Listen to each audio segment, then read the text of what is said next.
بسم اللہ الرحمن الرحیم۔ السلام علیکم دوستو، آگے بڑھنے سے پہلے اگر ہو سکے تو لائک اور سبسکرائب کا بٹن ضرور دبا لیں، شکریہ۔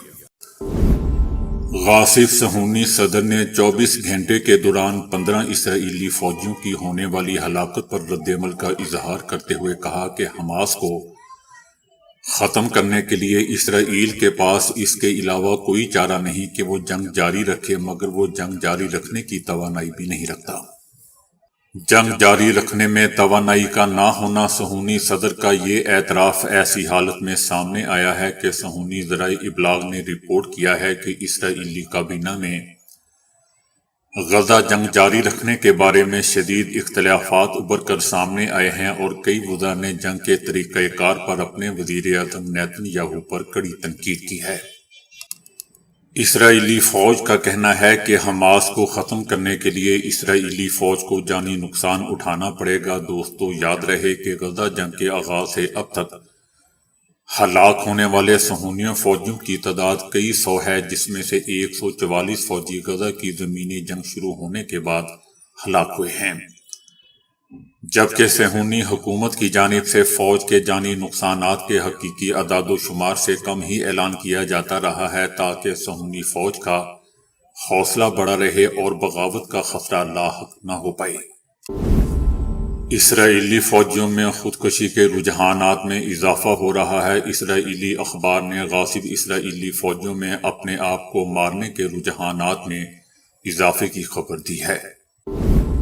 اسرائیلی وزیر اعظم نیتن یاہو کا کہنا ہے کہ غزہ کی جنگ کا خطرناک دن جنگ کی بھاری قیمت ادا کرنی پڑ رہی ہے۔ غاصب اسرائیلی نیتن یاہو نے غزہ جنگ میں اپنے فوجیوں کی ہلاکت میں اضافے کے پیش نظر کہا ہے کہ اسرائیل کو غزہ جنگ کی بھاری قیمت ادا کرنی پڑ رہی ہے اور پڑے گی۔ اسرائیلی سیکیورٹی آفیسر نے اعتراف کیا ہے کہ یمن کی طاقت نے اسرائیل کی نیند حرام کر دی ہے۔ صہیونی حکومت کے ایک انٹیلیجنس آفیسر نے اسرائیل کے خلاف یمن کی بحری کارروائیوں پر تشویش کا اظہار کرتے ہوئے کہا ہے کہ یمنیوں کے پاس ہر قسم کے میزائلوں اور ڈرونز کا بڑا ذخیرہ ہے اور یہ اسرائیل کے لیے بہت بڑا خطرہ بن چکے ہیں۔ کیا غزہ میں اسرائیلی فوج شکست کھا چکی ہے؟ غزہ سے انخلاء کی خبریں آ رہی ہیں۔ غزہ سے اسرائیل کی زمینی افواج کے انخلاء کے لیے اسرائیلی فوج کی تیاریوں کی خبریں موصول ہو رہی ہیں۔ غزہ پر اسرائیلی حملوں میں 130 سے زائد اقوام متحدہ کے کارکن مارے جا چکے ہیں۔ اقوام متحدہ کا کہنا ہے کہ غزہ پر صہیونی حکومت کے حملوں میں اقوام متحدہ کے 10 کارکن ہلاک ہو چکے ہیں۔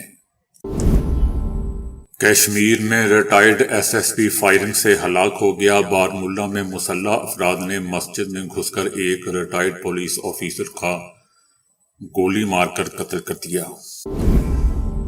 رانا ثناء اللہ کی گاڑی کو حادثہ پیش آیا ہے۔ فیصل آباد بائی پاس پر رانا ثناء اللہ کی گاڑی حادثے کا شکار ہوگی، تاہم خوش قسمتی سے وہ بچ نکلے۔ وہ اپنی فیملی کے ہمراہ فیصل آباد سے لاہور جا رہے تھے۔ رانا ثناء اللہ 3 گاڑیوں کے ہمراہ لاہور جا رہے تھے کہ فیصل آباد بائی پاس کے قریب حادثہ پیش آیا، جہاں مخالف سمت سے آنے والی گنوں سے بھری ٹرالی ان کی گاڑی سے ٹکرا گئی اور پھر تینوں گاڑیاں آپس میں ٹکرا گئیں، تاہم حادثے میں تمام افراد محفوظ رہے۔ ایک پولیس اہلکار 7 سال بعد بکاری مافیا کے چنگل سے آزاد ہو گیا۔ 7 سال سے لاپتہ پولیس اہلکار کو پولیس نے راولپنڈی سے بازیاب کروا لیا۔ راولپنڈی میں پولیس نے بکاری گینگ کے ہاتھوں 7 سال پہلے اغوا ہونے والے پولیس اہلکار کو بازیاب کروا کے 3 رکنی اغوا کار گینگ کو گرفتار کر لیا۔ بازیاب کروانے والے پولیس اہلکار مستقیم خالد نے بتایا کہ اس کا ذہنی توازن خراب ہو گیا تھا۔ پولیس کا کہنا ہے کہ اغوا کاروں نے اہلکار کا پاؤں توڑ دیا تھا اور اس سے مختلف مقامات پر بھیک منگواتے تھے۔ ذرائع کا بتانا ہے کہ پولیس نے 2 خواتین کو بھی گرفتار کیا ہے۔ اس گینگ کا نیٹ ورک صرف راولپنڈی، اسلام آباد میں ہی نہیں، دیگر شہروں میں بھی پھیلا ہوا ہے اور وہاں لوگوں کو اغوا کر کے بھیک منگواتے ہیں۔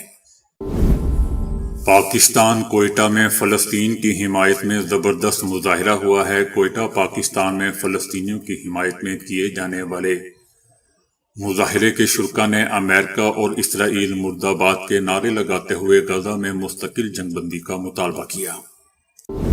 اسرائیل کا کہنا ہے کہ غزہ میں فوجیوں کی ہلاکت سے پریشان ہے۔ صہیونی حکومت کے خبر رساں ذرائع نے گزشتہ 24 گھنٹوں کے دوران غزہ میں مجاہدین کے ہاتھوں 13 اعلیٰ فوجیوں اور فوجی افسران کی ہلاکت کی خبر دی ہے، اور اس واقعے کو اسرائیل اور اس کی فوج کے لیے ایک المیہ قرار دیا ہے۔ فلسطینی مجاہدوں کی زبردست کارروائی، 42 اسرائیلی فوجی زخمی۔ فلسطین کے مختلف علاقوں میں محاذ کے مجاہدین قدس کی غاصب اور جابر صہیونی فوجیوں سے مقابلہ کر رہی ہے۔ تو دوستو، ابھی کے لیے اتنا ہی۔ ویڈیو کو لائک اور شیئر کرنے کا بہت بہت شکریہ۔